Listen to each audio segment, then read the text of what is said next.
Olá, pessoal, que bom ter você comigo aqui novamente no Café com Leitura e Você. Vamos terminar agora o capítulo de número 8 do livro O Poder da Presença. Vamos lá. Estavam simplesmente sendo de pé numa sala com piso de madeira e paredes brancas, minhas mãos nos quadris observando desconhecidos entrando e formando impressões deles. Eu estava de pé numa sala com os pés afastados meio metro, mãos na cintura e cotovelos para fora. Eu deveria imaginar as primeiras impressões das pessoas entrando no cômodo.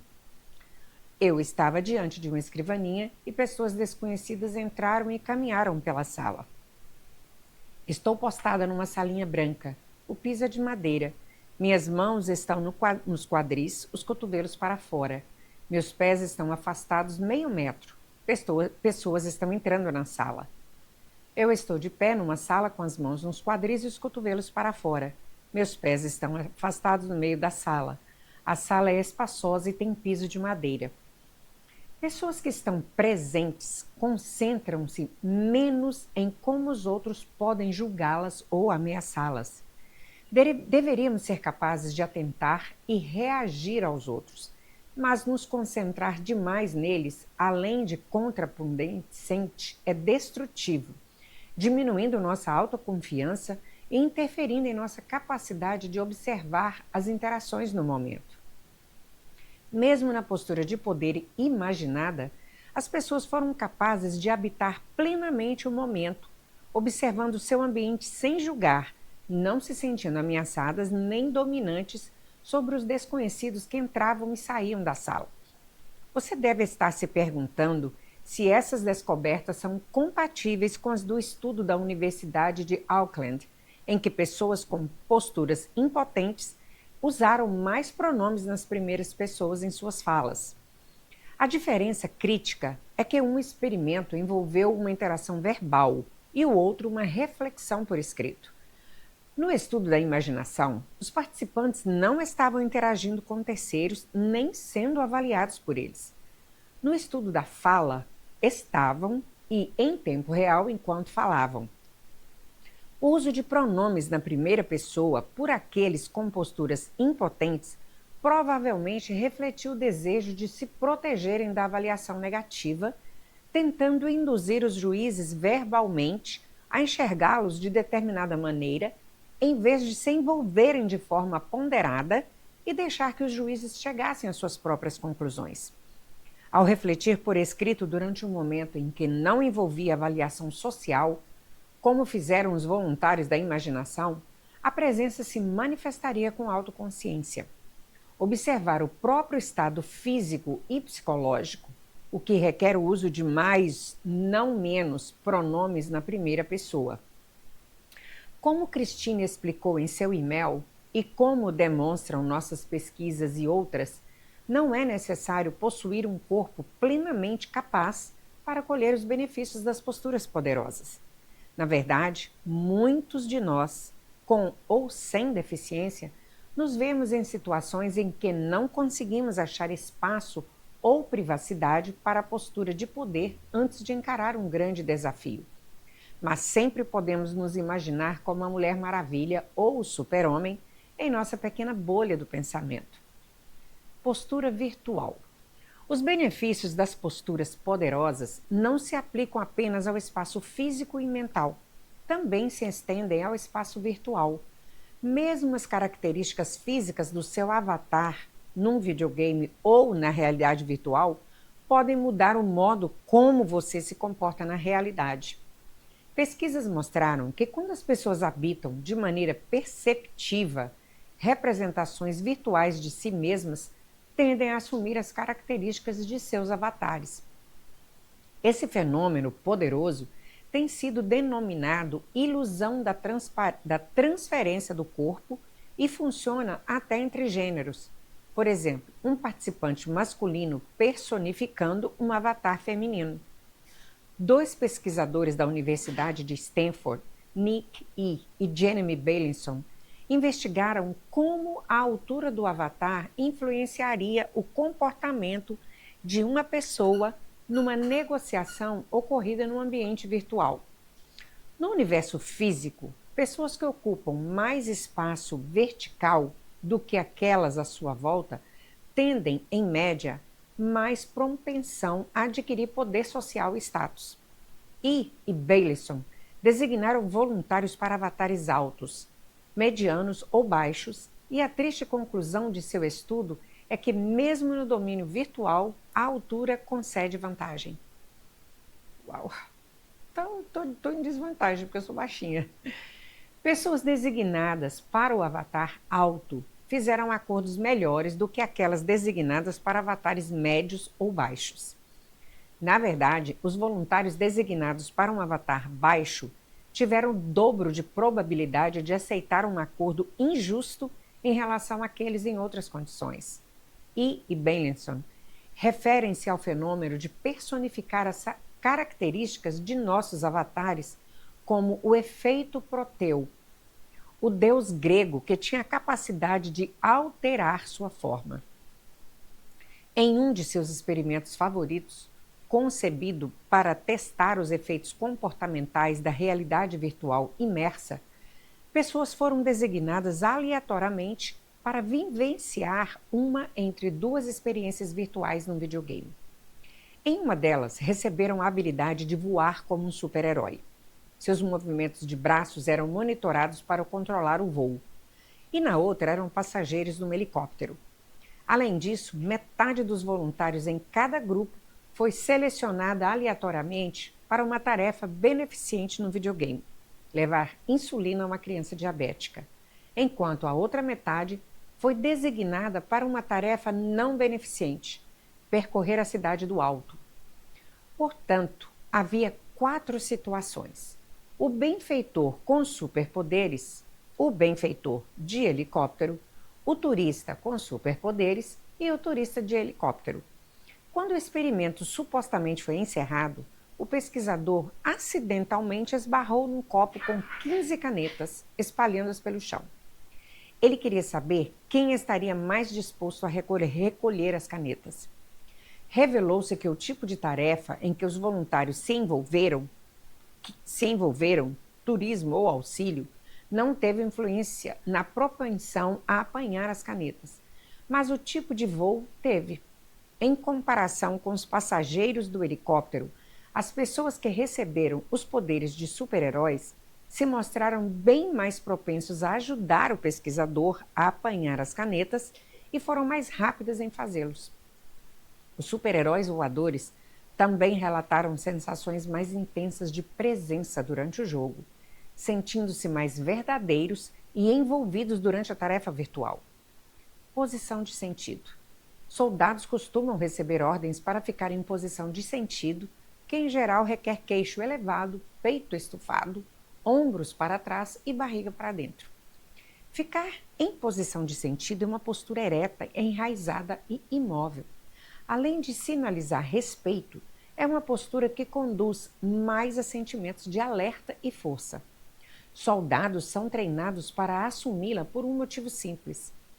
Quando um oficial está comunicando informações que poderiam influenciar decisões de vida ou morte, os soldados precisam apresentar plena presença psicológica. A posição de sentido os traz ao presente. Quando paramos de prestar atenção, ficamos mais suscetíveis aos resultados potencialmente destrutivos, tanto da postura expansiva quanto da contrativa. Vimos como a falta de atenção pode nos enfraquecer quando estamos inclinados sobre nosso smartphone ou meramente desleixados em nosso assento. Quando paramos de cuidar da nossa postura, estamos nos abandonando. Além disso, em determinadas situações tentadoras, deixar de prestar atenção na nossa postura pode nos desencaminhar. Como o poder tem a capacidade de ser um desinibidor, é importante nos contermos. Quando o nosso poder aumenta e não estamos prestando atenção, às vezes afrouxamos nossos padrões e podemos usar atalhos indevidos para chegar onde queremos.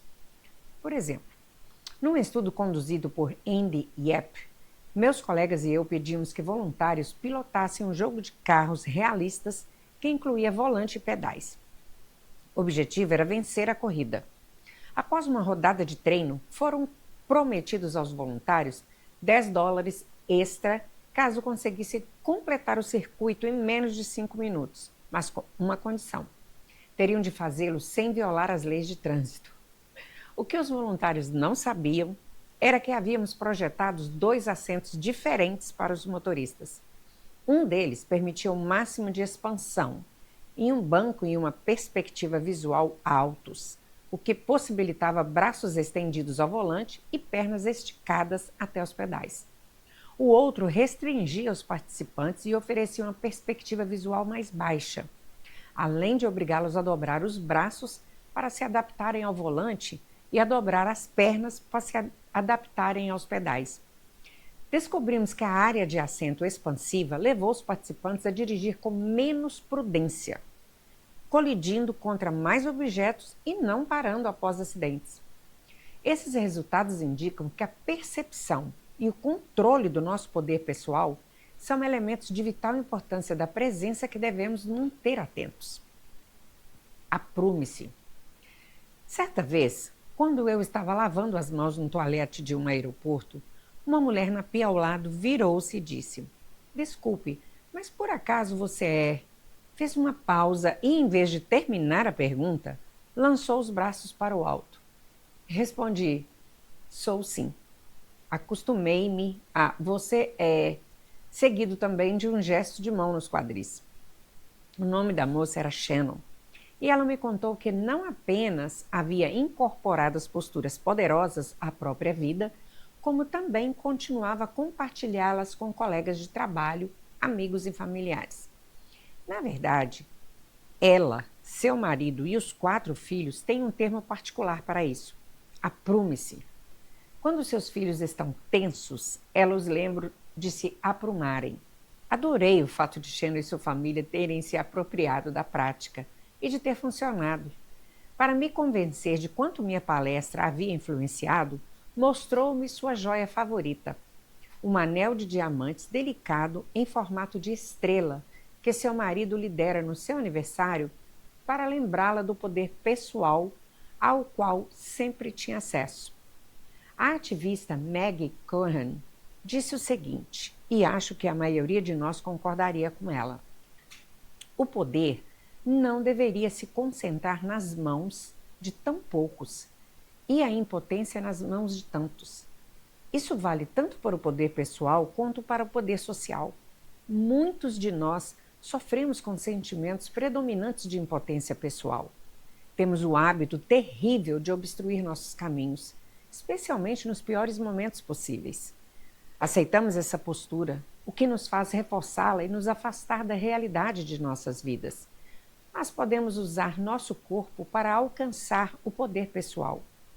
Muitos indícios mostram que nosso corpo está impelindo, moldando e até comandando nossos pensamentos, sentimentos e comportamentos.